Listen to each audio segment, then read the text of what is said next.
یہاں دیری سے آنے کی وجہ سے جو پروگرام میں تھوڑی سی کٹوتی کرنی پڑی، اس کے لیے میں اپنے طرف سے، اپنے ساتھیوں کی طرف سے، مولانا سید صاحب سے اور آپ سب سے معذرت خواہ ہوں۔ ہم پونچھ آج پوری دن رک جاتے، لیکن سری نگر میں میرے والد صاحب نے پارٹی کے ورکنگ کمیٹی کی میٹنگ رکھی ہے، تو آج رات کو ہم سب کو سری نگر واپس پہنچنا پڑے گا، اس وجہ سے تھوڑی جلدی کرنی پڑی۔ لیکن تب بھی میں سب سے پہلے تو اللہ تعالیٰ کا شکر گزار ہوں، اس کے بعد مولانا سید صاحب کا کہ مجھے دوبارہ ایک موقع ملا یہاں جامعہ ضیاء العلوم میں تشریف ہونے کا۔ 50 سال کسی بھی ادارے کی ہسٹری میں کوئی معمولی عرصہ نہیں ہے۔ ہم نے وہ ادارے دیکھے جو بنتے بنتے بند ہوئے، جو بنے چند سال رہے اور پھر غائب ہوئے۔ ہم نے ان اداروں کو بھی بنتے ہوئے دیکھا جو صرف شاید لوگوں کو لوٹنے کے لیے بنے تھے، بنے، پیسے اکٹھے کیے اور پھر غائب ہوئے۔ یہ ایک ایسا ادارہ ہے جس نے 50 سال مکمل کیے، مشکل حالات میں مکمل کیے۔ یہی ادارہ اگر کسی بڑے شہر میں بنتا تو شاید بنانا اور آسان ہوتا، لیکن مولانا غلام قادر صاحب نے اس وقت اس ادارے کو پونچھ میں جو بنانے کا فیصلہ کیا، اپنے آپ کے لیے تو انہوں نے ایک مصیبت کھڑی کی، مشکل دور میں اور مشکل حالات میں یہ بنایا، لیکن اتنے لوگوں کی زندگیاں بدلی۔ اگر ہم گننا شروع کریں کہ ان 50 سالوں میں کتنے لوگوں کی زندگیاں بدلی، کتنے فیملیز کی زندگیاں بدلی، کس طرح کتنے پیر پنچال کا نقشہ بدل دیا،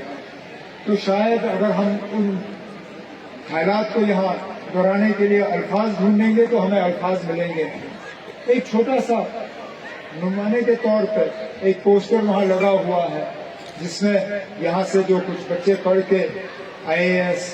KS KPS میں گئے ہیں ان کی تصویریں لگی، اور یہ معمولی سا ایک چھوٹا سا ایک حصہ ہے۔ کتنے سارے اور بچے جو ہے یہاں سے گئے، اور دنیا کا شاید کوئی ایسا کونا نہیں ہوگا جہاں آپ کو جامعہ ضیاء العلوم کا جو ہے کوئی الومنائی جو ہے وہ نہیں ملے گا۔ یہاں بیٹھ کے جب میں اس سے پہلے جو نیشنل اینتھم اور اس کے ساتھ جو پیٹریوٹک سانگز ہمارے سامنے رکھے گئے، میرے ذہن میں صرف ایک بات آئی کہ کاش وہ لوگ جو سوشل میڈیا کے ذریعے، میڈیا کے ذریعے، پریس کے ذریعے مذہبی تعلیمی اداروں کے خلاف زہر پھیلانے کا کام کرتے ہیں، کاش انہیں یہاں بیٹھ کے اس پروگرام کو دیکھنے کا موقع ملتا، کیونکہ یہ تھکتے نہیں ہیں یہ پروپیگنڈا پھیلانے میں کہ جناب ان اداروں میں نفرت کے علاوہ کچھ نہیں سکھایا جاتا، فرقہ پرستی کے علاوہ کچھ نہیں سکھایا جاتا، ان اداروں میں مذہب کے علاوہ اور کسی چیز کی طرف توجہ نہیں دی جاتی۔ اور ہم جب کہتے ہیں نا آپ ذرا آ کے دیکھیے، ان بچوں سے ملیے، ان سے بات کریے اور پھر سمجھیے کہ جناب ان اداروں میں کس طرح کی تعلیم دی جاتی ہے۔ بالکل مذہب کو بلایا نہیں جاتا، مذہب سکھایا جاتا ہے، لیکن مذہب کے ساتھ ساتھ کون سی چیز ایسی نہیں ہے جس کے بارے میں بچوں کو نہیں سکھایا جا رہا ہے۔ سائنس کا جو ایگزیبیشن ہے، جو چیزیں وہاں بچے ہمیں سکھا رہے ہیں، چاہے وہ میتھمیٹکس کے ذریعے الگ الگ تھیورمز، اور وہ جو چیزیں جو میں اسکول میں خود نہیں سیکھ پایا، اور میں اپنے ساتھیوں سے کہہ رہا تھا، کیونکہ مجھے وہاں پہ بچوں نے کہا تھا کہ آپ کچھ پوچھنا پسند کریں گے، میں نے کہا مجھے اسکول میں یہ سیکھنے کو نہیں ملا، آج آپ سے کیا پوچھوں گا، لیکن بچوں نے سیکھا اور بہترین طریقے سے ہمیں سمجھانے کی کوشش کی شاید اگر میرے ٹیچروں نے مجھے اس وقت اسکول میں اس طرح سمجھایا ہوتا میں بھی تھوڑا سا اس میں سے سیکھ جاتا، لیکن جو اس وقت میرے استاد نہیں کر سکے وہ آج کافی حد تک جامعہ ضیاء العلوم کے بچوں نے مجھے یہاں میتھمیٹکس کی تھیوریاں سکھائی۔ پھر ہمیں سوشل میڈیا کے ذریعے بتایا جاتا ہے کہ ان اداروں میں ملک کے خلاف جو ہے پروپیگنڈا کیا جاتا ہے، ملک کے خلاف بچوں کو جو ہے بھڑکایا جاتا ہے۔ یہاں جس انداز میں پیٹریوٹک گانے ہوئے، جس انداز میں نیشنل اینتھم گایا گیا، جس انداز میں اس ملک کے جھنڈے کو لہرایا گیا، اور پھر کانسٹیٹیوشن ڈے، یہ کوئی سرکاری فنکشن نہیں ہے، چاہتے تو نہ کرتے، کوئی مجبوری نہیں تھی کہ کانسٹیٹیوشن کا آئین کا پریمبل جو ہے نہ صرف ہمیں پڑھایا جائے بلکہ ہم سے دہرایا جائے۔ میں تو کہتا ہوں کاش وہ لوگ جو ایسی جگہوں کے خلاف نفرت پھیلاتے ہیں مجھ سے ٹکٹ کے پیسے لے کے یہاں پہنچ آ کے ایک دن گزارے، شاید وہ سمجھ جائیں گے کہ جو باقی ملک میں ہمارے خلاف پروپیگنڈا اور زہر آپ پھیلاتے ہو، ایک تو آپ جھوٹ پھیلا رہے ہیں اور دوسرا آپ ملک کے ساتھ کوئی وفاداری نہیں کر رہے ہیں۔ آج جو کانسٹیٹیوشن ڈے منایا جا رہا ہے، کانسٹیٹیوشن ڈے کا مطلب یہ نہیں ہے کہ ہم 1 گھنٹے کے لیے آئین کو یاد کریں۔ کانسٹیٹیوشن ڈے کا مطلب ہے کہ سال کے ایک ایک دن ہم نہ صرف اس آئین کو یاد کریں بلکہ اس آئین کو زندہ رکھیں۔ اور اس پریمبل میں کہا کیا گیا کہ ہر مذہب کو برابری کا درجہ ہوگا، اس ملک میں ہر رہنے والے کو جمہوریت کا فائدہ ملے گا، قانون کی ان کو رکھوالی ہوگی۔ گزر رہے ہیں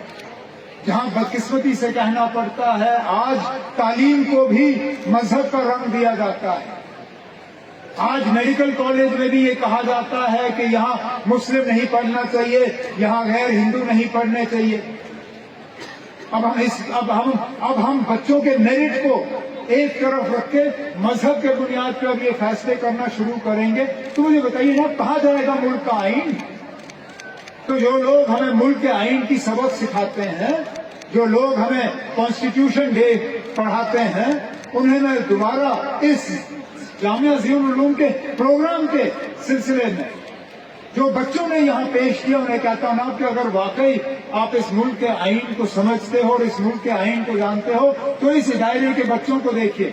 یہاں کے استادوں کو دیکھیے، یہاں کے چیئرمین کو دیکھیے، یہاں کے سرپرست مولانا غلام قادر صاحب کو دیکھیے، بھائی چارے کو بلند رکھنے میں کون سی کمی رکھی؟ جب کبھی یہاں حالات تھوڑے نازک ہوئے،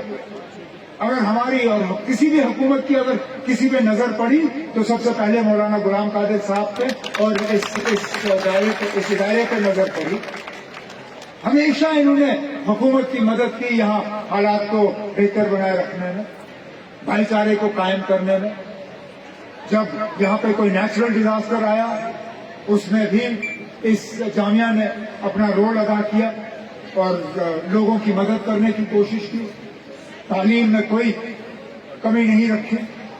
اسی بات کا نتیجہ ہے کہ یو پی ایس سی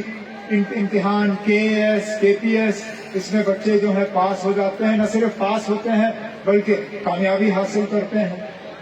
اور اس لیے میں نے ضروری سمجھا کہ تمام باقی اپنی ذمہ داریوں کو ایک طرف رکھ کے کسی نہ کسی طرح آج میں یہاں پہنچ کے یہاں اسٹیج پہ کھڑے ہو کے مولانا غلام قادر صاحب کو، مولانا سید صاحب کو، یہاں پہ جو فیکلٹی ہے اس جامعہ کی اور جو یہاں پہ اسٹوڈنٹس ہیں، آپ سب کو اپنے طرف سے مبارک کروں، کیونکہ ایک رشتہ میرا خود کا اس ادارے کے ساتھ جڑا ہوا ہے۔ ایک تو ہے وہ رشتہ جو وراثت میں ہمیں دی جاتی ہے، میرے دادا مرحوم کا ایک رشتہ مولانا غلام قادر صاحب کے ساتھ تھا، وہ رشتہ مجھے وراثت میں ملا۔ میرے والد صاحب کا ان کے ساتھ اور اس ادارے کے ساتھ